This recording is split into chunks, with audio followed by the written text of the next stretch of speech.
Hello friend, आज के इस वीडियो में हम लोग इलेक्ट्रोमैग्नेटिक रिले के बारे में स्टडी करने वाले हैं और यहाँ पे हम लोग देखेंगे कि रिले का यूज इलेक्ट्रिकल सर्किट में कैसे किया जाता है और उसका वर्किंग प्रिंसिपल क्या है। तो चलिए स्टार्ट करते हैं और सबसे पहले हम लोग देखेंगे कि इस वीडियो में हम लोग कौन कौन सा टॉपिक कवर करने वाले हैं।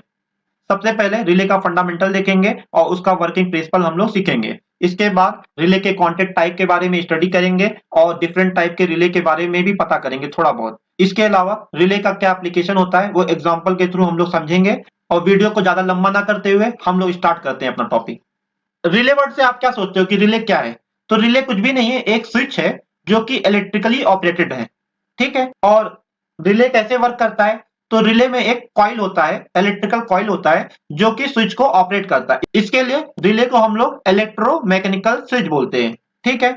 अभी नॉर्मल स्विच जो होता है वो हम लोग हाथ से प्रेस करते हैं तो वो या तो ऑन होता है या ऑफ होता है, जैसा कि हमारे घर का स्विच। इसी तरीके से रिले में इलेक्ट्रिकल सिग्नल आता है, वो कॉइल को मैग्नेटाइज करता है और स्विच को ऑपरेट करता है। तो यहाँ पे एक सिंबल दिख रहा है आपको स्विच का, जो कि एनो स्विच है। अभी हम लोग इसको हाथ से प्रेस करेंगे तो ये ऑन हो जाएगा। तो ये जस्ट लाइक हमारा घर का स्विच, जो कि पंखे या बल्ब को ऑन ऑफ करने के लिए यूज किया जाता है। अभी हम लोग सेम स्विच के साथ एक कॉइल को अटैच कर देते हैं। इस कॉइल को आप जब सिग्नल देंगे तो ये इस स्पूल को अट्रैक्ट करेगा या डिस्ट्रैक्ट करेगा, इसी हिसाब से ये स्विच ऑन या ऑफ होगा। तो इस स्विच को क्या बोलते हैं? रिले बोलते हैं। तो रिले के बारे में आगे हम लोग और डिटेल में देखेंगे। तो ये एनिमेशन एक रिले का एनिमेशन है जो दिखाएगा कि रिले कैसे काम करता है। जैसा कि आप एनिमेशन में देख पा रहे हैं कि इस डॉटेड लाइन के अंदर का पार्ट जो है रिले है। इसमें एक कॉइल है, एक कॉन्टैक्ट कॉमन का है, एक एनसी कॉन्टैक्ट है, एक एनओ कॉन्टैक्ट है। तो इस पोजीशन में जब रिले का कॉइल आपका ऑफ है तो कॉमन जो है एनसी से कनेक्ट है। ठीक है। अभी कॉमन को हमने बैटरी से कनेक्ट किया है और बल्ब का दूसरा टर्मिनल हमने बैटरी के निगेटिव से कनेक्ट किया है। तो एट प्रेजेंट जबकि रिले आपका ऑफ है तो आपका बल्ब वन ऑन है। ठीक है। अभी एक स्विच दिया हुआ है, इसको हम लोग प्रेस करेंगे। तो जैसे ही स्विच को आप प्रेस करोगे क्या होगा? आपका रिले मैग्नेटाइज हो जाएगा, जो कि एरो से दिखा रहा है। ठीक है। इसमें करंट फ्लो हो रहा है और ये इस डंडे को नीचे की तरफ खींचेगा। इस तरीके से ये एनओ कॉन्टैक्ट एनसी हो जाएगा और एनसी कॉन्टैक्ट एनओ हो जाएगा। और जिसका इफेक्ट आप लोग बल्ब में देखेंगे कि बल्ब वन आपका ऑफ हो गया और बल्ब टू आपका ऑन हो गया। इस तरीके से आपने क्लियरली देखा कि रिले कैसे वर्क कर रहा है। अभी क्वेश्चन आता है कि रिले का हम लोग यूज कहाँ पे करते हैं? तो रिले के अलग अलग यूज है और जैसा हमारा रिक्वायरमेंट रहेगा वैसा हम उसका यूज करते हैं। तो पहला रिक्वायरमेंट हमारा रहता है कि हम इलेक्ट्रिकल कंट्रोल सर्किट को पावर सर्किट से आइसोलेट करते हैं। तो उसका एग्जांपल हम लोग देख लेते हैं। एक पीएलसी है हमारे पास जिससे कि 24 वोल्ट का आउटपुट आ रहा है। ठीक है। और हमको रन क्या करना है? एक मोटर रन करना है जो कि कॉन्डेक्टर के थ्रू कनेक्ट है। अभी इस कॉन्डेक्टर को आप पीएलसी से डायरेक्टली रन नहीं करा सकते। रीजन क्या है? कि हम डायरेक्टली पीएलसी पे इतना लोड नहीं दे सकते हैं। सेकंड, हम हमेशा प्रेफर करते हैं कि पीएलसी जो है आइसोलेट रहे पावर सर्किट से। तो हम क्या करेंगे? एक बीच में रिले लगा देंगे। रिले के कॉइल को पीएलसी ऑपरेट करेगा और रिले जो है कॉन्डेक्टर को ऑपरेट करेगा। इस तरीके से आपका कंट्रोल सर्किट पीएलसी और पावर सर्किट कॉन्डेक्टर आइसोलेट हो गया। दूसरा हमारा यूज है कि हम रिले के यूज से करंट कैरिंग कैपेसिटी को एम्पलीफाई कर सकते हैं। वो कैसे करेंगे? हमारे पास माइक्रो कंट्रोलर है जिससे कि एक सिग्नल आ रहा है 5 वोल्ट डीसी 15 मिली एम्पियर का। अभी हमारा रिक्वायरमेंट है कि हम एक लोड को रन करें जिसका करंट ड्रॉ कैपेसिटी है 5 एम्पियर का। इस केस में हम डायरेक्टली लोड को माइक्रो कंट्रोलर से कनेक्ट नहीं कर सकते हैं। तो हम क्या यूज करेंगे? एक रिले यूज करेंगे जिसका कॉइल वोल्टेज रहेगा 5 वोल्ट डीसी। तो उस कॉइल को हम लोग सप्लाई दे देंगे माइक्रो कंट्रोलर से और रिले जो है लोड को कनेक्ट करेगा।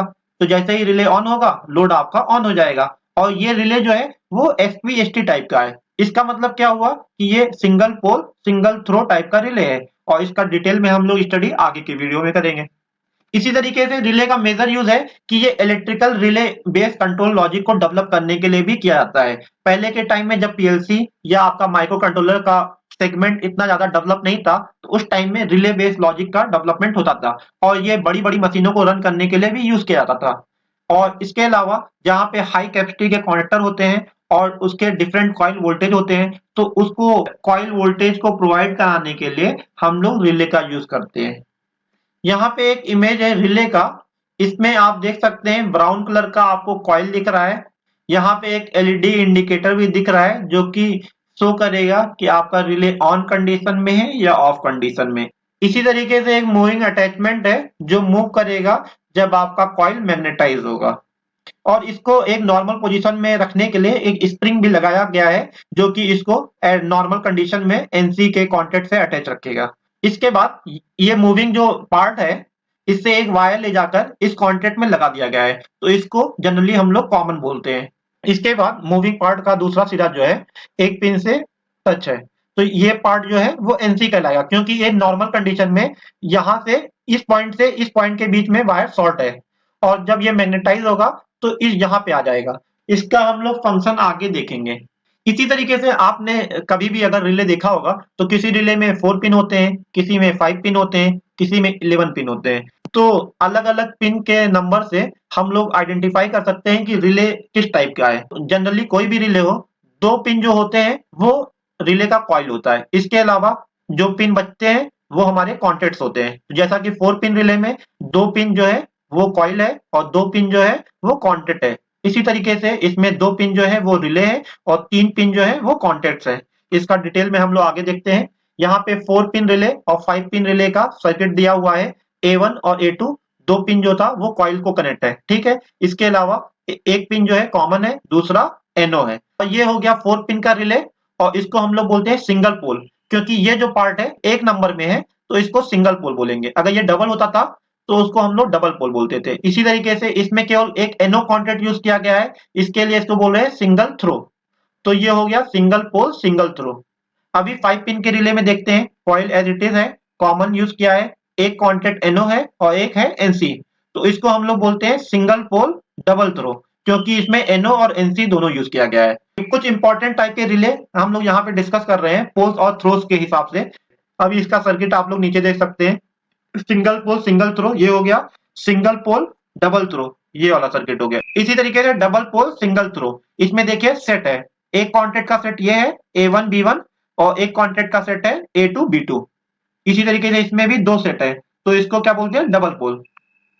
अगर ये सेट 3 रहेंगे तो इसको बोलेंगे ट्रिपल पोल। इसी तरीके से ये कॉन्टैक्ट के सेट 4 रहेंगे तो उसको 4 पोल का बोलेंगे। अभी तक हम लोग इलेक्ट्रोमैकेनिकल रिले के बारे में स्टडी कर रहे थे। इसके अलावा भी कुछ स्पेशल टाइप के रिले होते हैं जो अलग-अलग इलेक्ट्रिकल कंट्रोल सर्किट या इलेक्ट्रॉनिक कंट्रोल सर्किट में यूज किए जाते हैं। जैसा कि सॉलिड स्टेट रिले, जिसमें कि कॉइल नहीं होता है और कॉइल की जगह पे ऑप्टो कपलर या इलेक्ट्रॉनिक सर्किट का यूज करके कॉन्टैक्ट को ऑन या ऑफ किया जाता है। इसी तरीके से time delay relay, electronic relay, read relay, thermal relay, इसका एक बेस्ट एग्जांपल है ओवरलोड।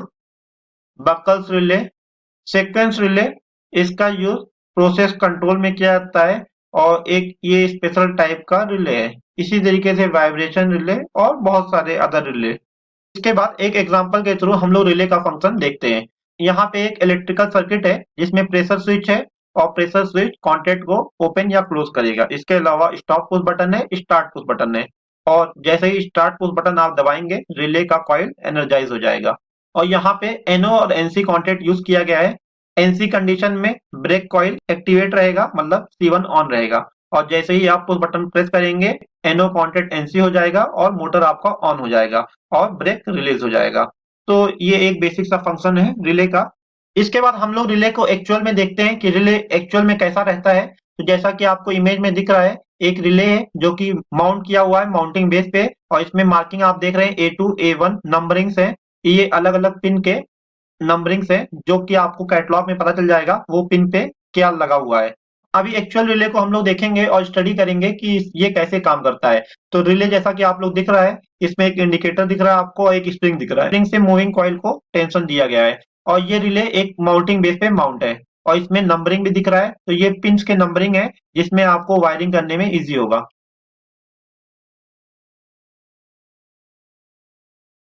नंबरिंग्स आपको क्लियरली दिख रहा है 12 11, और ये आपका एलईडी इंडिकेटर है स्प्रिंग्स। इसके अलावा यहाँ पे मॉडल नंबर मेंशन किया हुआ है और डिटेल भी है, और पिन्स पे आपको पिन के नंबर दिए हुए हैं जिससे आपको कैटलॉग में देखने में पता चलेगा किस पिन पे क्या अटैच है। अभी इसका फंक्शन देख लेते हैं। यहाँ पे आप देखो, ये मूविंग कॉन्टैक्ट है, ये आपका कॉइल है। तो जैसे ही कॉइल एनर्जाइज होगा मूविंग कॉन्टैक्ट आगे की तरफ जाएगा। आगे वाला पिन जो है वो NO का पिन है, तो वो एनर्जाइज कंडीशन में NC हो जाएगा। सिमिलरली पीछे वाला पिन जो है वो NC है, जब ये डी एनर्जाइज होगा तो ये NC से अटैच रहेगा मूविंग पार्ट। तो इसको आप लोग वीडियो में देख सकते हैं। तो ये है फंक्शन NO और NC का रिले में। इसके बाद सेम रिले का हमने पीडीएफ डाउनलोड किया हुआ है, जिसमें आपको पिन का कॉन्फ़िगरेशन दिखाई देगा। तो 1 नंबर पोल पे 1, 5, 9 पिन है, सेकंड नंबर पोल पे 2, 6, 10 पोल है, इसी तरीके से 3, 7, 11 एक पोल है, 4, 8, 12 एक पोल है, और 13 और 14 जो है कॉइल है। और इसका जो कॉन्टेक्ट है वो 7 एम्पियर 250 वोल्ट एसी पे करंट लेगा, और 7 एम्पियर 30 वोल्ट डीसी पे करंट लेगा। और ये 4 पोल का रिले है इसमें, क्योंकि 1, 2, 3, 4 पोल का रिले है। इसका कॉइल वोल्टेज अलग अलग मॉडल के लिए अलग अलग है। तो इसमें 6 volt, 12 volt, 24 volt, 48 volt, 110 volt, 230 volt पे कॉइल आता है, और अदर डिटेल्स भी इस मैनुअल में दिया हुआ है। तो इसका यूज करके आप प्रॉपर रिले को सिलेक्ट कर सकते हैं और अपने सर्किट में यूज कर सकते हैं। इसी के साथ इस टॉपिक को यहीं पे एंड करते हैं। नेक्स्ट वीडियो में लेके आएंगे इलेक्ट्रिकल कंट्रोल सर्किट के कुछ नए टॉपिक। तब तक के लिए शुक्रिया। Keep watching and subscribe my channel. Thank you.